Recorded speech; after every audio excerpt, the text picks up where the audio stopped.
Assalomu alaykum kanalimiz kuzatuvchilari, hurmatli obunachilar. Navbatdagi video yo'riqnomamiz fuqarolarni jamg'arib boriladigan pensiya ta'minot tizimiga hisobga qo'yish jarayoni bilan bog'liq bo'ladi. Yoki deylik, o'sha aynan jamg'arib boriladigan pensiya ta'minot tizimida aynan sizga pensiyangiz jamg'arib borilayotgan yoki yo'qligi to'g'risida ma'lumotnomani olish yoki ma'lumotlarni aniqlash yo'nalishida bo'ladi.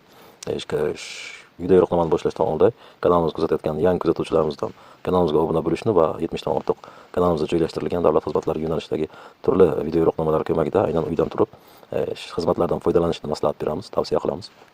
Va bizni kuzatib borayotgan obunachilarimizdan esa videolarimiz yoqayotgan bo'lsa, like bosib qo'llab-quvvatlab turishni va bizga madad bo'lib keyingi kontentlarni qilishda kuch berishni so'raymiz. Jarayonni davom etamiz. Demak, MyGov.uz ilovasi orqali o'tamiz. Ro'yxatda o'tgan bo'lishingiz lozim. Ro'yxatda o'tmagan bo'lsangiz, kanalimizda ro'yxatdan o'tish jarayonlari aks etgan video yo'riqnoma mavjud. Shundan foydalanib ro'yxatdan o'tib so'ng jarayonni davom etsangiz bo'ladi.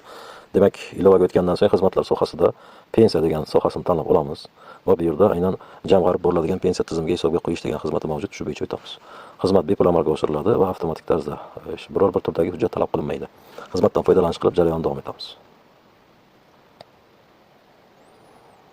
Demak, jarayon integratsiya asosida biroz vaqt oldi va shu aynan ma'lumotlarni birlamchi ishlovdan o'tkazdi va ishlovdan o'tkazgandan so'ng chiqqan xabar, demak, quyida oynada ko'rinib turgandek, jamg'arib boriladigan pensiya tizimiga ixtiyoriy tartibda hisobga olinganligi to'g'risida xabarnoma e'lon tarzida bizga oynamizda ko'rindi. Aynan mazkur xabarnoma bilan fuqaro, demak, jamg'arib boriladigan pensiya ta'minot tizimiga shu sonli shaxsiy jamg'arib boriladigan pensiya hisobvarag'i ochilib, ixtiyoriy tartibda hisobga olinganligi ma'lum qilinadi degan mazmunda xabarnoma keldi.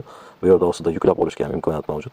Xohlasangiz yuklab olib, demak, biror bir zarurat tug'ilgan holatlarda so'ralgan joylarga taqdim etsangiz bo'ladi.